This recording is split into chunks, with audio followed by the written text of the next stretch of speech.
Hello everybody, welcome to this session. Myself Suyog Ganesham Pimpla, and today I'm here to give you a brief information or else to discuss a topic.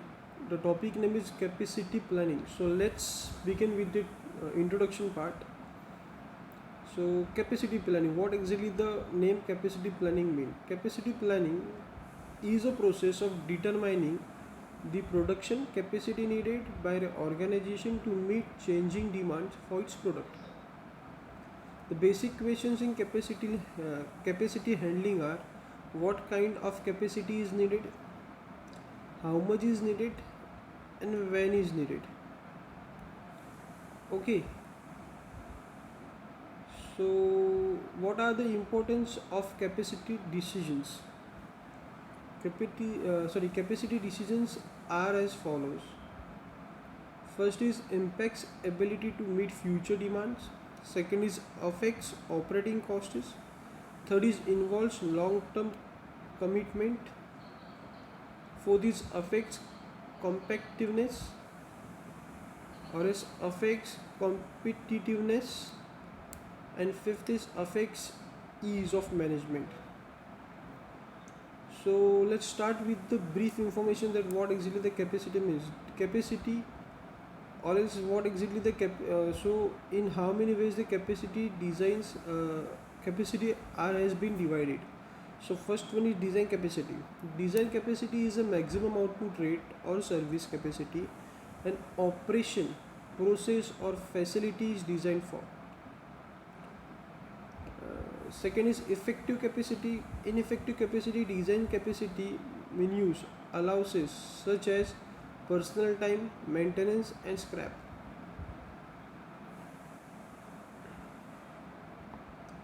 Third is actual output.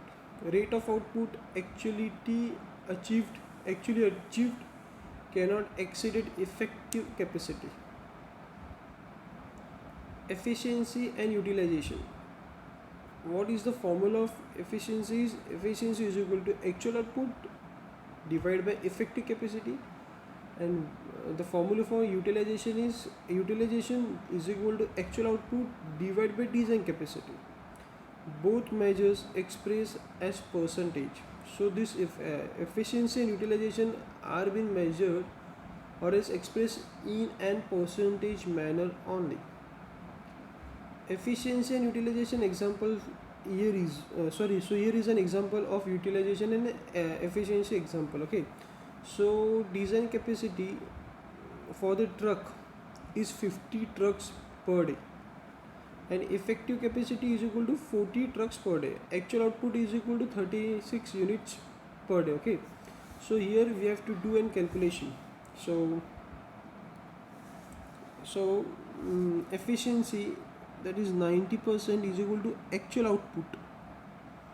Okay, so how come 90% comes? So 50 plus 40 is equal to 90%. Okay, so no, one second, sorry. So efficiency is equal to 90%, that is actual output divided by effective capacity, that is equal to 36 unit per day divided by 40 unit per day. The answer will be 0.9. So the percentage will be 90%. All else 40 divided by 36, that is equal to 36. Okay, so 36 divided by 40 is equal to 90%. Okay, and utilization formula is actual output divided by design capacity, that is 36 divided by 50, that is equal to 72%. So here is a calculation that how exactly the efficiency and utilization works. So that's all about the formula example. Determinants of effective capacity, that is facility, equipment, tools, product and service factors, human factors, operational factors, supply chain factors and external factors. So here we have to, so what exactly the determinants of effective capacities are: facilities, that is equipment and tools, product and service factors, human factors, one second,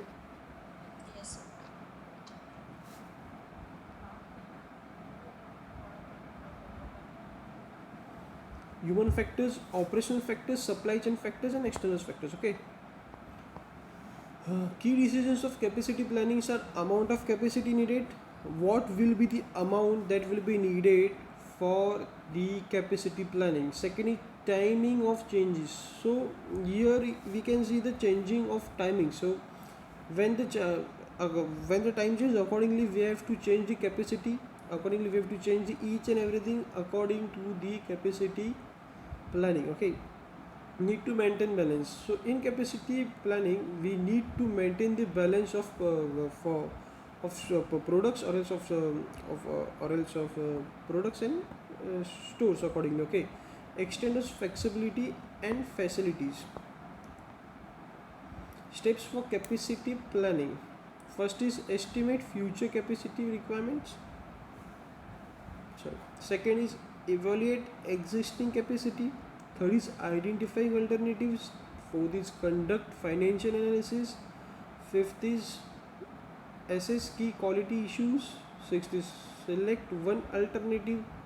Seventh is implement alternative chosen. And eighth is monitor results.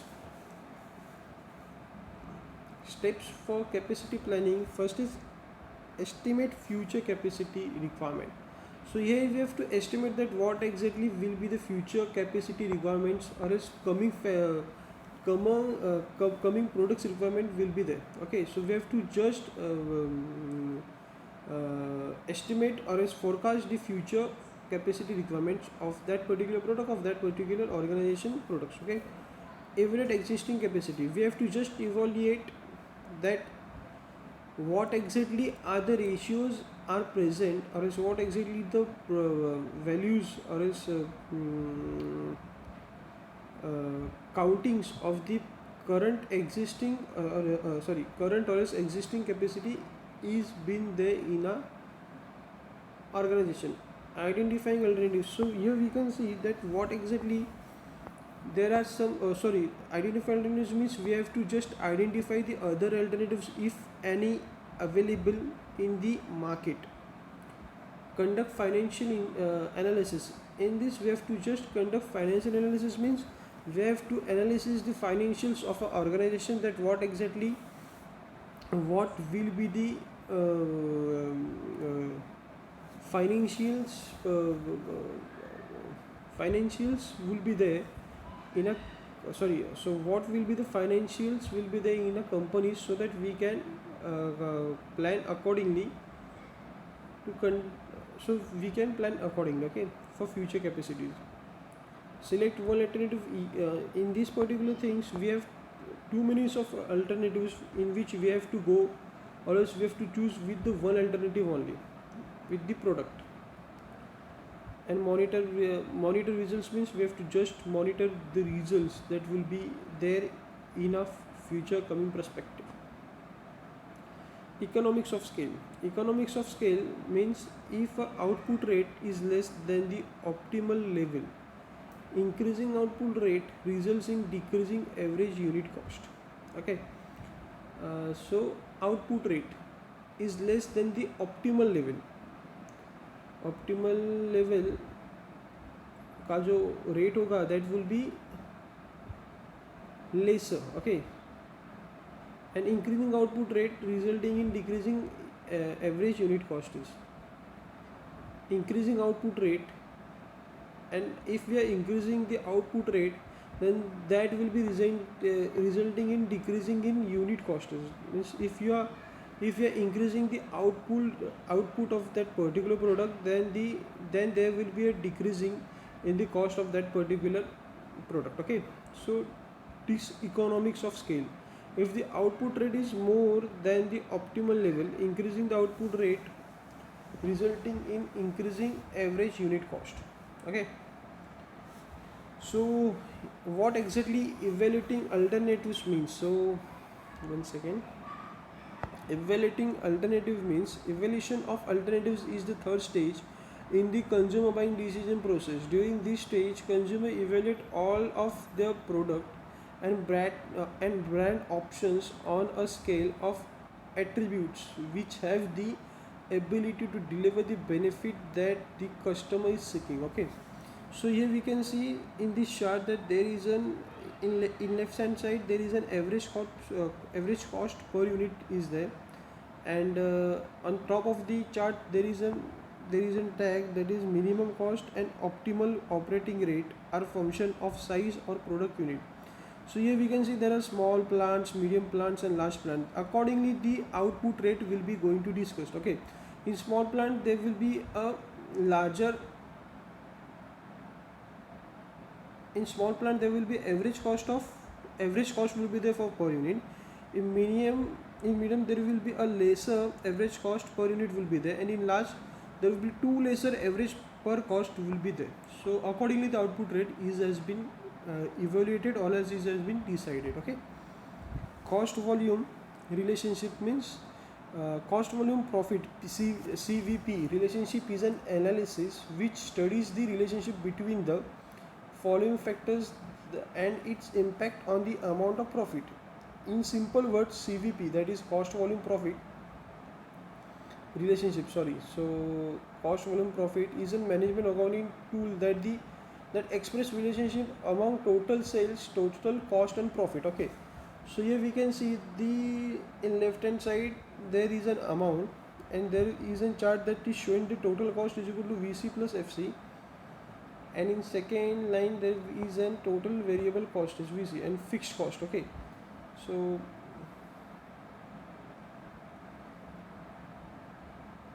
okay, so here is an example for the same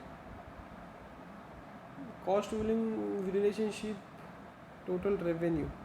Okay, break even problem which step fixed cost means when a business reaches the break even point, the total sales equal the total expenses. That mean you bring the same amount of money that you need to run your business. At the break even point, your business does not profit or generate a loss. Okay, so in this particular chart we can see the first machine, second machine and third machines are there. Okay, and quantity are there. Okay, so in first machine we can see the quantity is lesser with compared to second machine, and with compared to third machine the quantity for the second machine is lesser. So here we can see the first machine, second machine and third machine increases the quantity of the production. Okay, and so this was an example for the step fixed cost is and variable cost is. Okay, and break even problem with the fixed cost is multiple break even points. Okay, let it be. Assumption of cost volume analysis is one product is involved, second is everything produced can be sold, variable cost per unit is the same regardless of volume, fixed costs do not change with volume, revenue per unit consists with volume, revenue per unit exceeded average cost per unit. So assumptions for the cost volume analysis are one product is involved. Okay, second will be everything produced can be sold, everything that is been produced in the organization or is in a manufacturing unit can be sold easily in the market. Okay, fixed costs do not change with volume. Okay, so let it be. So yeah, so friends, thanks a lot for giving me this chance to elaborate my PPT. Thank you again.